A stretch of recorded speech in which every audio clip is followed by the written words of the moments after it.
Hello and welcome to this special series of Ingram Micro's B2B Tech Talk podcast, Coffee with Women in Tech, with your host, Harpreet. This is a show where incredible women in technology share their stories and successes. Why should a woman consider a career in tech? Well, that's exactly what we're going to talk about in this series, where you'll learn why tech is just the place to be for women. Hello, everyone, and welcome to Coffee with Women in Tech podcast. Today, I have with me Angela Whitty, Managing Director, UKI Partner Organization at Cisco. Hi, Angela. How are you? I'm very well, thank you. Very well indeed. A little bit cold, but looking forward to the session today. Great. Delighted to have you on this podcast. Thank you. I'm delighted to be here. And I also have with me Stacy Garrett, Account Director, CommScare. Hi, Stacy. How are you? Hi, I'm good, thank you, and equally as excited to be here today. Great to have you here. So, Angela, you've had such a glorious career at Cisco. You've held numerous positions as you've progressed through the organization. To what do you attribute your success? I would like to say that I was one of those people, that I'd had a really strong idea of what I wanted to do when I left school and when I grew up. And I really didn't. I fell into the job at Cisco. I'd gone back to study. I wasn't very good at school, although I don't like to say that in front of, it's a good job my kids aren't here, because I was obviously, as a good mum, I always encourage them to work hard, because otherwise they won't get a good job and they won't have a good career. But I fell into Cisco in that I'd gone back to study in my mid-20s, and I did programming, which a lot of people who know me find quite surprising, because it's not really something that now I would even consider. Just in front of a laptop all day. So I did that for a couple of years, and then I moved for personal reasons. I moved to Belgium, and I was looking for a part-time job, and I interviewed with this very, very small unknown company called Cisco. And it's kind of like the rest of it is history. 28 years has gone by in a flash. I think some of it is right time, right place. That's how I ended up in Cisco. I think some of it is a willingness to be flexible and be creative and take opportunities when they present themselves. Mm-hmm. And I think as well, you have to be prepared to take chances. You have to be prepared. If I go back to, when I first started at Cisco, we talk about working in a male-dominated environment. Right? I don't actually see it like that. But if I look back then, it was probably even more, even more male heavy. But I think it's just about taking the opportunities, right? Not seeing, being a woman as being a problem, but actually seeing it as something that makes you different. And I think it's about using the skills that you have and actually being quite bold in the things that you want to achieve, and not being afraid to do things because you are, the only woman in the room. I mean, I don't even see it anymore as, as being different. So I think it is just about always being self-aware, understanding the skills that you do have and what do you bring to the table, and really maximizing on those things rather than looking at the things that you perceive that you can't do and letting them hold you back. Yeah, and that's such a good way of looking at it, such a good stance on it. So you, rather than feel you are, in the presence of all these men, see it as a very good difference to have and build on it. Absolutely. And, most of our male colleagues have exactly the same insecurities that have around themselves, but they're equally, as we go through different stages of our lives, they go through different stages as well. I think it is, and I've been always heavily involved in Cisco's policies and initiatives around how do you create a more inclusive workforce, and I think that's the word which is more important. It's not about diversity, it's about inclusion, and creating an environment that allows everybody to bring the best of themselves to work. And when you do that, everything else becomes irrelevant, whether you're a man or a woman or what have you. It doesn't really matter anymore. It's just about everyone being able to be the best that they can be in the workplace. Yes, absolutely. Yeah. So in your very interesting journey, is there anyone who has influenced or inspired your career? Oh wow, there've been lots of people, but if I go back to, and this will sound a little bit cheesy, my dad worked in IT. He worked for the same company for 46 years. It was, an iteration of companies that ended up being Marconi, which, for anyone who has been around the industry long enough, went out of business back in, probably back in the early 2000s, mid 2000s, something like that. But anyway, he taught me two things. And one of them was you should always spend company money as if it was your own. So actually that has helped me to make, I would like to think, sensible business decisions over a period of time. It's very easy to think, well, it's not my money, so therefore the consequences don't matter. So that was one thing that I've always held, very strongly. The other one, he taught me about the importance of a good handshake. It sounds really silly, but it's the first impression that most people get about you. Yeah. And I think, particularly if you want to come across as a confident individual, a firm handshake is really important. So he gave me some really valuable lessons. And then there was a couple of people, in my early days at Cisco. There's one statement that I've probably lived a lot of my career by, and it's easier to ask forgiveness than ask permission, which I know sounds a little bit radical. But the theory or the mindset behind it was, if you are absolutely doing the right thing for the company, for your customers, and it's not personally motivated from a decision point of view, then actually taking some calculated risks and dealing with the consequences after the fact are not necessarily a bad thing to do. And if you put all of those things together, you put the spending the company money as if it were your own, and you put that taking calculated risks, some really, really good things that have helped to steer some of my decision making through my career. And touch wood, so far, I've made some bad decisions, but because I've done them for the right reasons, it's never been a massive issue.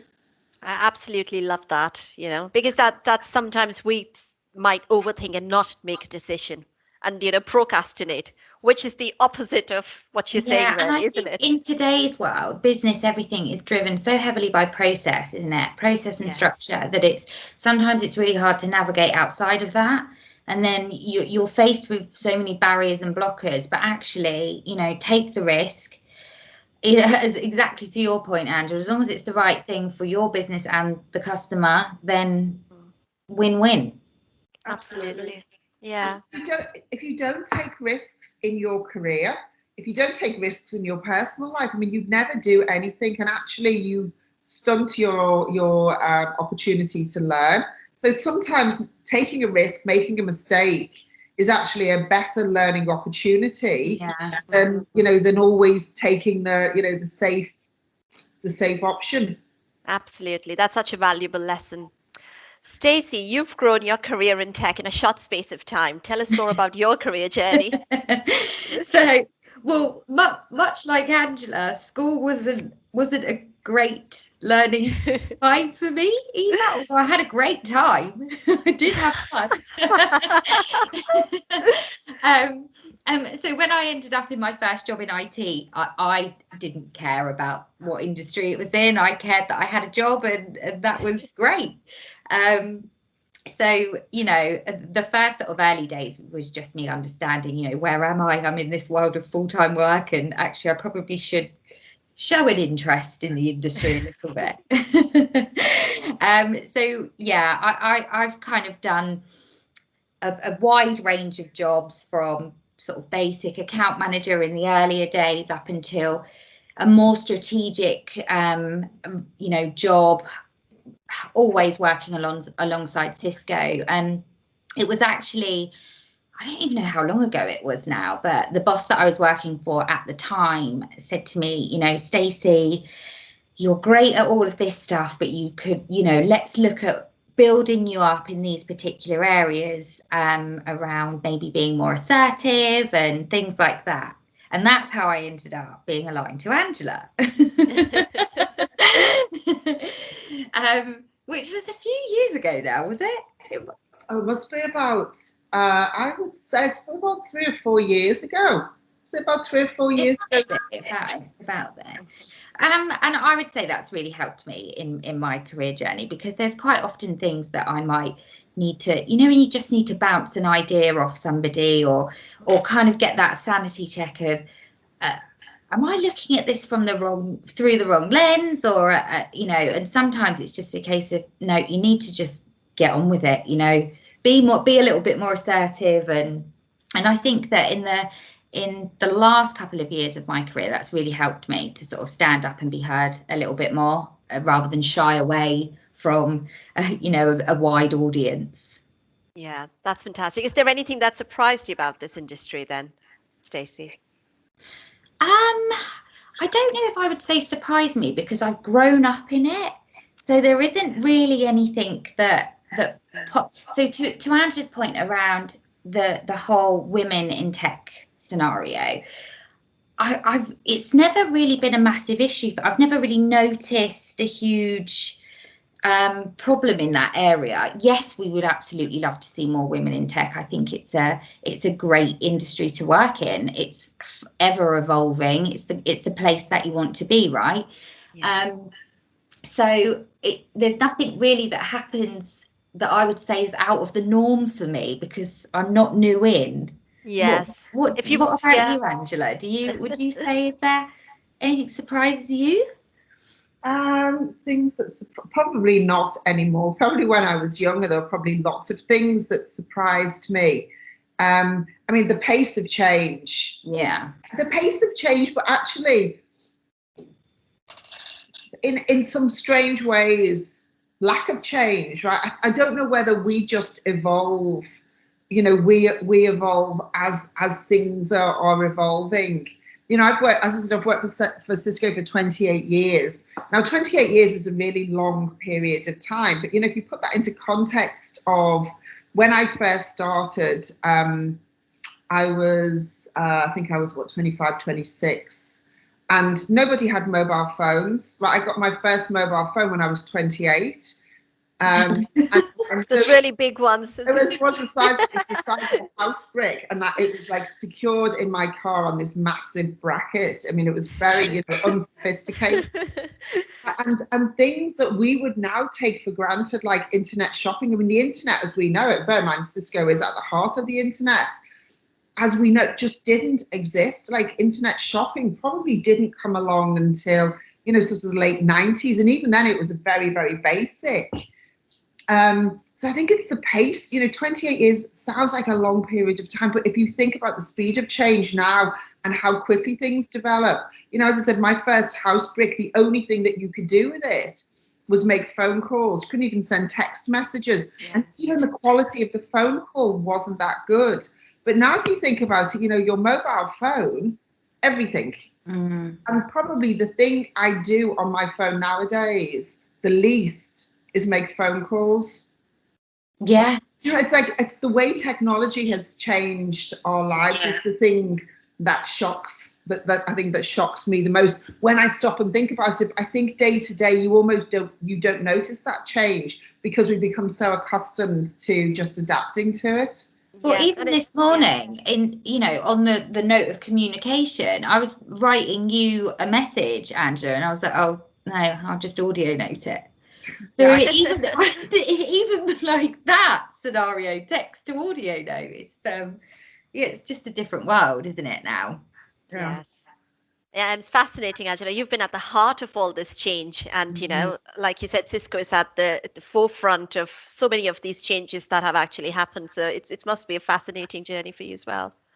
It has. And do you know the thing that I've loved about, you know, everyone has the reasons why they stay at a company for, you know, for a long period of time. The thing that's really interesting, when I started at Cisco, I started on a 3-month contract. So it wasn't even like it was a, you know, I decided to be at Cisco. It was a temp job.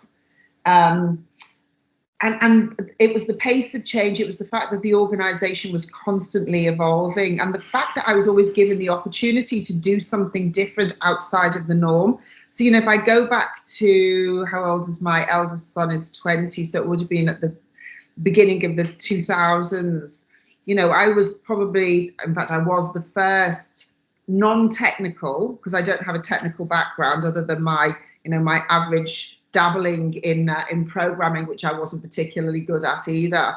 I was the first technical manager, or so non-technical manager of a technical team, and I was the first female, manager in a technical environment. And it's just been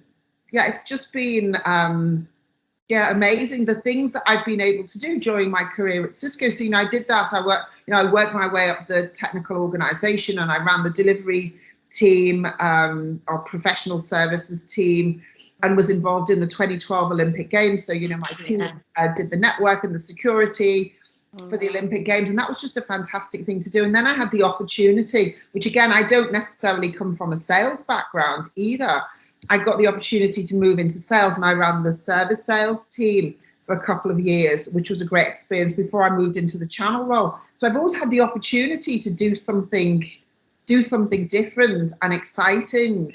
So why wouldn't you be in tech?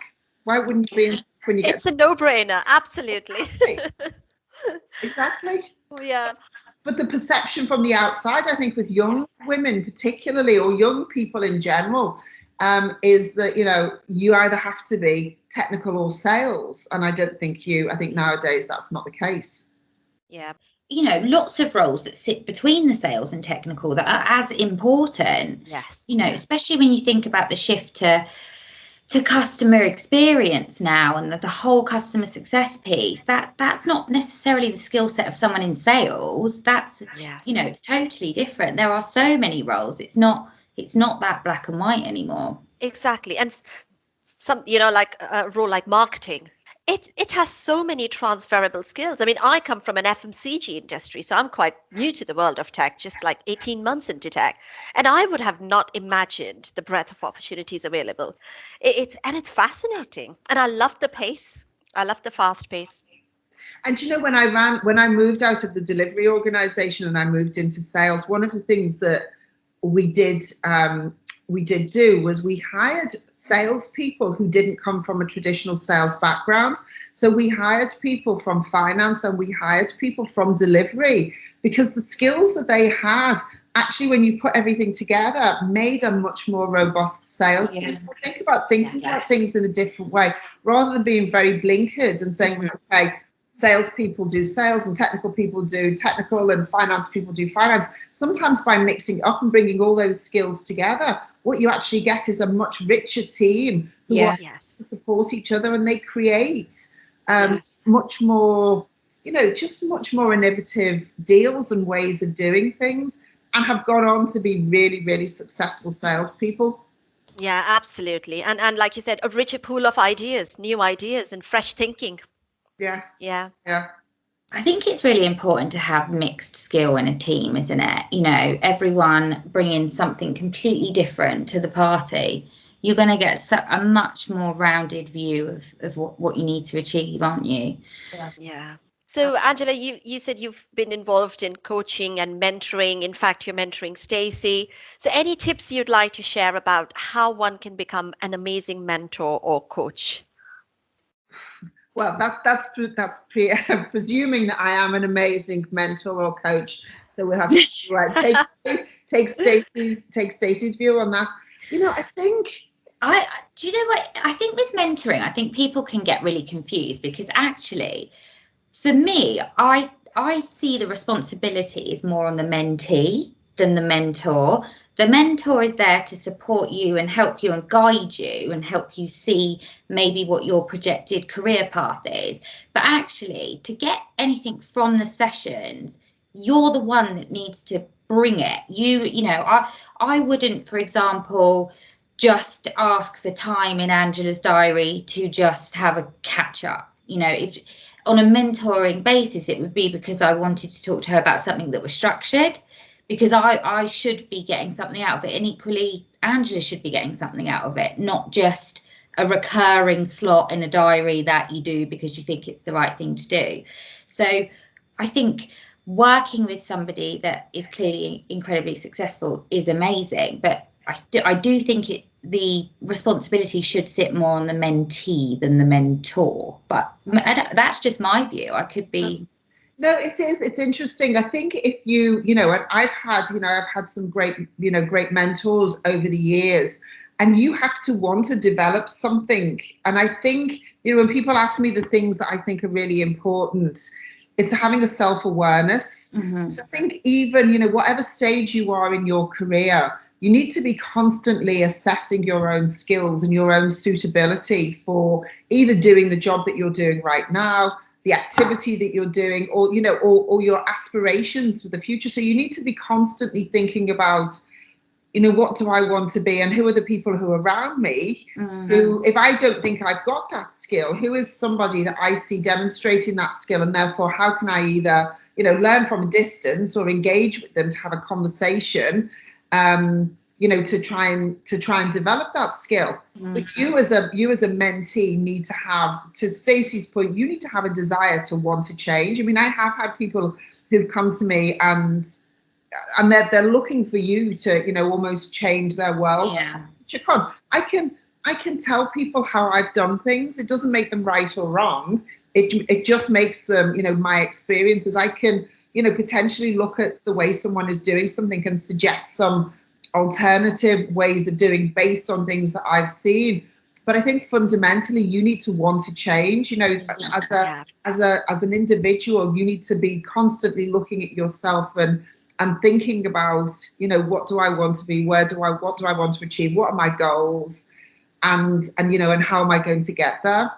Yeah. And I think that's the most important thing. And then the job of a mentee is almost to be a compass to help somebody to get there. Not just, you don't just give them a map, but you sort of give them a compass and help them to almost navigate themselves, because everyone's journey is going to be different. So even if you say, right, I'll go away and do this, and this, it isn't going to work for everyone. So you have to give them a set of tools to be able to do that. And I think it just is based on experience of, how have you done things, and, what are your learnings, and then, what can you pass on to other people? But it is a two-way thing. I think when I do a mentoring or coaching session with someone, I get as much out of it the other person. And it has to be a meeting of personalities as well. One person, two people coming together doesn't automatically mean it's going to work. I think you have to have some kind of chemistry or rapport if it's going to, if it's going to be successful. Absolutely, which is why I guess you both have been mentoring for a number of years now, and I guess that's the reason it's lasted, is because there's obviously that compatibility, so to speak. Yeah, we both like wine as well, which helps. Lots of it. Great. So, in terms of if somebody wanted to get into this industry, what hacks or nuggets would you give to those women? Again, like, you have to think about your skill set. Think about, for anybody, regardless of what industry they want to go into, you have to think about, what are the things, if you're looking at looking for your perfect job, what are the activities that you would be doing? And then you have to sort of look around and try and find the job that suits it most closely. I think we have a responsibility, particularly as we're bringing young people into the industry, show them the opportunities. Bringing in graduates, or bringing in, we've got a very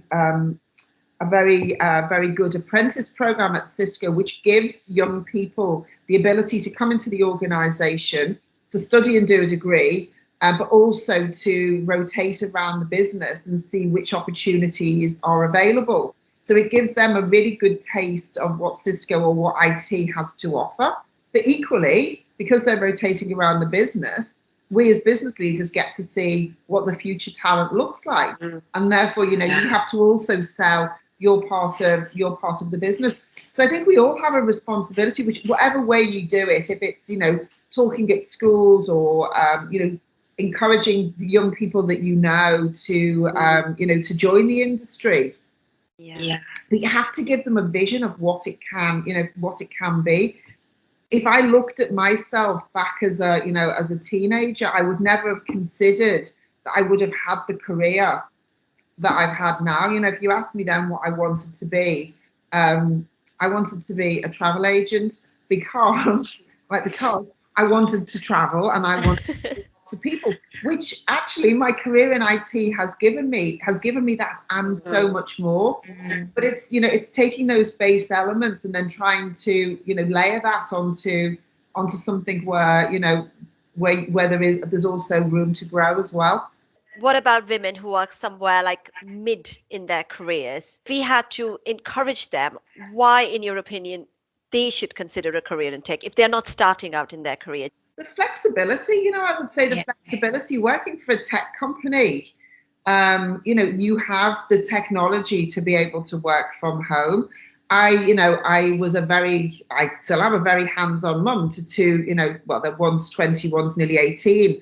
And I never missed a nativity play, a parents' evening, a sports day, because I had the technology. You know, I would stand on the sidelines either with my phone or my iPad, and you can be IMing, you can be emailing, you can do phone calls, and therefore it doesn't matter where you are. So a role in tech, the flexibility, but also the variety that it gives you, second to none. That was why I would always encourage it. And I did, it must be about 10 or 12 years ago, did one of the first job shares at Cisco, and it was two ladies who had never worked in tech before. And we did a job share, and that worked brilliantly. They did 3 days a week. They did the handover on a Wednesday, and it was a successful partnership that went on for years. And they absolutely loved it. Their earning capacity as well, compared to where they come from, was that much more as well. So I think there are lots of positive things about bringing, you know, people who are, maybe it's, you know, women wanting to return after maternity leave. Lots of great reasons why they should look for a role in tech. Yeah, absolutely. The flexibility one, 100%. You know, you get it, you get out what you put in, and the IT industry is so flexible. You know, when we're in a normal world whereby most people are hopping about in and out of meetings in different organizations and stuff, you can do exactly what Angela said and be at your children's events should you need to be, because, you know, you can take that time back, and it's just an easy work life in that sense, as opposed to, you know, being in the office all the time and that. Obviously, it's all based on trust, and I do believe that the pandemic and people having to work from home have not broken the need for trust, but have made the need for trust to become an imperative of the way that we work. And I don't believe we'll ever go back to the same levels of working in the office that, you know, that we used to have. But, you know, once you have that level of trust, being able to, you know, to manage your own diary, to work in your own way, I don't think you get that in many other industries. I agree. Yeah. So we have this section, audience section, where we actually ask the audience to ask a question. So I've received one question, and it is from Aisha Fabry at Ingram Micro. And her question is, in your experience as successful women in tech, what do you think still needs to be done to create a more inclusive culture? Personally, right, I think we need to get better at being role models for what roles are possible, and also giving tips and tricks for how do you portray yourself, how do you develop confidence more than anything. I think that's the thing, isn't it? If I look at most women and where they fall down in their careers, it's around confidence, and it's around portraying yourself and what do you want to be famous for. And I think once you've got that, and once you understand yourself, confidence breeds, to an extent, confidence breeds success in a way, to lots of varying degrees. Now, I'm not talking about being, you know, the most ballsy person in the room, but, you know, if you absolutely believe in something, confidence doesn't make up for being bad at your job.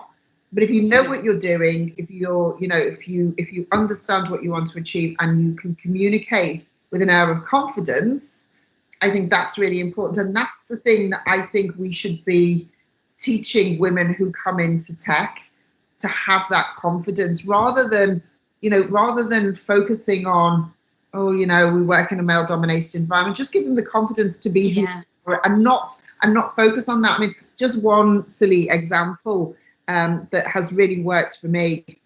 When I took this job on just over 5 years ago, I was introduced to the world of golf, but not everyone's cup of tea. However, I found that I really quite enjoyed it. I'm not very good at it, but I really quite enjoyed it. And I was invited to all these golf events.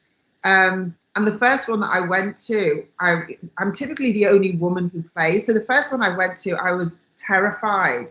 This is about 4 or 5 years ago. Absolutely terrified. It was at Sunningdale, which is one of the, the most prestigious golf courses in the UK.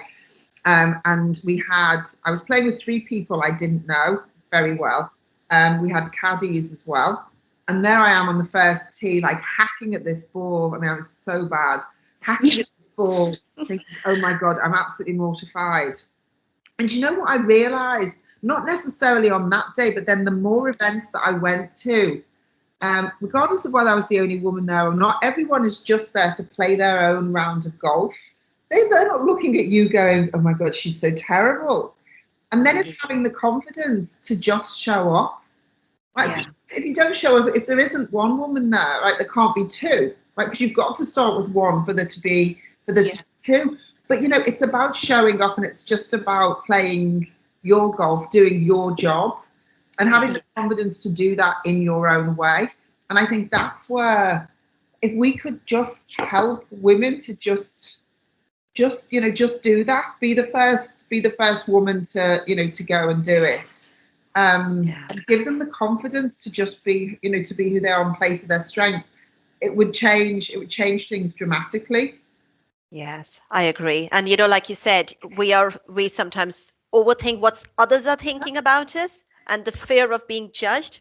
Whereas, nobody cares. And also, let's not judge each other. Right. I think as well, women can be the biggest critics of other women. I don't necessarily think it's always men. I think women can do it, and therefore let's support each other and let's just create this inclusive environment, where everyone can get on. Yeah, absolutely agree. Yeah, I think confidence is the key, isn't it? It's incredibly important. Yeah. Angela, Stacy, thank you so much for joining me today. It has been a great pleasure talking to you both. Thank you. And thank you very much to our listeners. If you have any questions you'd like our guests to answer, then please drop me a message on LinkedIn. Bye for now. Thank you for listening to this special series, Coffee with Women in Tech, from B2B Tech Talk with Ingram Micro. This was hosted by Harpreet Narang. Tune in again to listen to another great story. To not miss an episode, subscribe today in your favorite podcast platform.